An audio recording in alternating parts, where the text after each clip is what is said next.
Hey everyone, and welcome back to our channel. Today, we're diving deep into ancient history to uncover a secret that gave one of China's earliest dynasties a massive military edge. We're talking about the Shang Dynasty and their revolutionary use of bronze. So, picture this, it's over 3,000 years ago, around 1600 BCE. Most armies around the world are fighting with weapons made of stone, wood, or maybe some early, soft metals. It was a messy, brutal, and often inefficient way to wage war. But in the Yellow River Valley, something incredible was happening. The Shang Dynasty was rising, and they had a game changer, bronze. Now, the Shang weren't the very first to discover bronze, but they were among the first to master its production on an industrial scale. This wasn't just a few fancy ceremonial items. We're talking about a full-blown military-industrial complex, ancient style. Archaeologists have unearthed massive workshops from this period, complete with clay molds, furnaces, and piles of slag, the waste product of smelting. This evidence points to one thing: mass production. Think about what that means. The Shang could equip their armies with standardized, reliable, and deadly weapons. While their enemies were chipping away at stone spearheads, Shang artisans were casting intricate bronze axe heads, dagger axes known as jade, and razor-sharp spear points. Let's talk about the jade, or the dagger axe.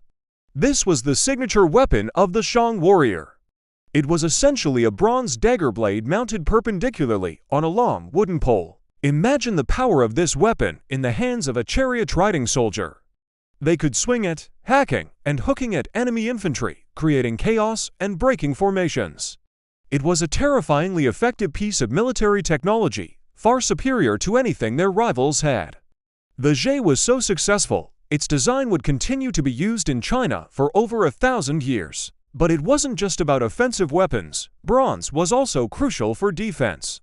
The Shang created sophisticated bronze helmets, often decorated with intimidating touty masks, mythical beast faces, meant to strike fear into the hearts of their enemies. These helmets offered vital protection against the crude weapons of their opponents, allowing Shang soldiers to fight with more confidence and aggression.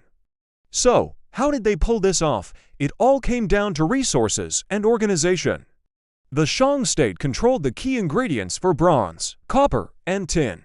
They established mining operations and a complex logistical network to transport these raw materials to their centralized foundries.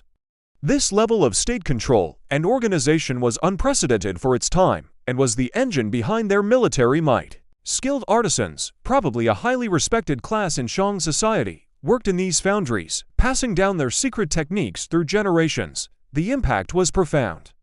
Armed with superior bronze weaponry, the Shang armies were able to expand their territory, conquer rival states, and solidify their rule for over 500 years. Their military success wasn't just about brute force.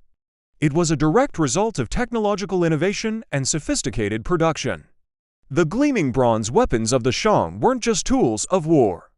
They were symbols of power, status, and a dynasty that was, quite literally, forged in fire. When we look at the incredible bronze artifacts from this period, like the famous Haomuding, a massive ritual vessel, we're seeing the peak of their craftsmanship.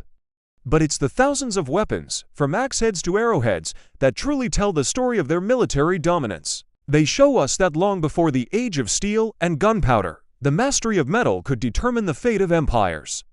The Shang Dynasty's bronze legacy is a powerful reminder that technology has always been at the heart of military history.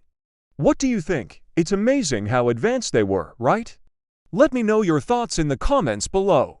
Thanks for watching, and if you enjoyed this journey back in time, don't forget to like, subscribe, and hit that bell icon so you don't miss our next video. See you next time.